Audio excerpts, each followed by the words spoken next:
اللہ وبرکاتہ۔ یہاں پر موجود طلباء عزیز و طالباء کرام اور ذمہ داران اعظام اساتذہ کرام، آج یقیناً ہمارے لیے خوشی کا موقع ہے، اور یہ خوشی ہم سب کو یوں ہی جس طریقے سے ہم ایک پل میں گزار رہے ہیں، یہ خوشی اور یہ لہلہاتے چمن اور یہ رنگ رنگنیاں جو آج کے دن ہم سب ہر ایک کے ماتھے پہ دیکھ رہے ہیں، یہ منٹوں میں حاصل نہیں ہوا، بلکہ ہمارے بزرگوں نے، ہمارے اسلاف نے اور ہمارے علماء کرام نے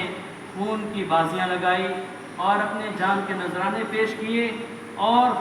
کم سے کم 200 سال تک یہ جنگ چلتی رہی، پھر جا کر کے یہ ملک ہمارا آزاد ہوا۔ تاریخ دہرانے کے لیے یا تاریخ بدلانے کے لیے مورخ تھک گئے، قلم رک گئی اور جلدوں میں کتابیں لکھی گئی ہے، جس کو پڑھنے کے لیے آج ہمارے پاس وقت بھی کم ہے، لیکن اتنا یاد رکھنا چاہیے کہ آج کے دن ہی ہمارا ملک برطانوی حکومت ناپاک انگریزوں سے ہمارا ملک آزاد ہوا تھا، اور اس آزادی میں سب سے اہم اور سب سے بڑی یوگدان اگر ہے تو ان علماء کرام کی ہے، کیونکہ ہم اور آپ کو یاد ہونا چاہیے کہ جب انگریزوں نے چپا چپا ملک کے اور مختلف ریاستوں پر اپنا قبضہ جمانا شروع کیا، تو سب سے پہلے جن کے دلوں پر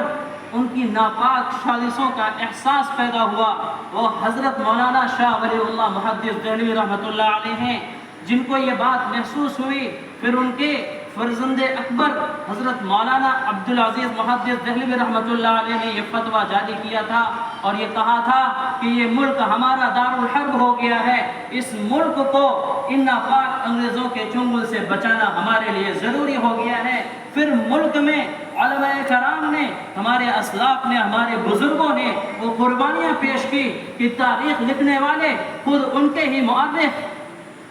جناب ٹامسن کہتا ہے کہ اس ملک کے اندر خود دہلی میں 2 لاکھ مسلمانوں کو شہید کر دیا گیا اور ان کو جان کی نذرانہ پیش کرنا پڑا، ان میں سے کم 51,000 علماء کرام تھے جن کو شہید کر دیا گیا تھا۔ تو یہ تاریخ دہرانے کی نہیں ہے، ان علماء کرام کی یاد کرنے کا وقت ہے، اور ان تاریخ کو یاد کر کے اپنے پروجوں اور اپنے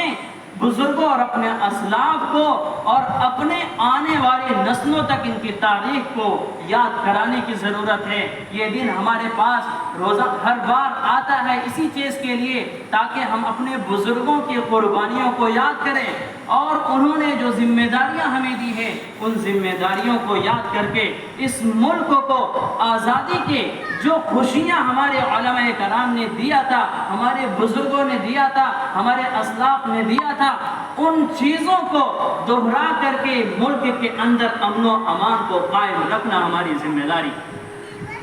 جس طریقے سے ابھی آپ کے استاذ مکرم جناب آپ کے انگلش ٹیچر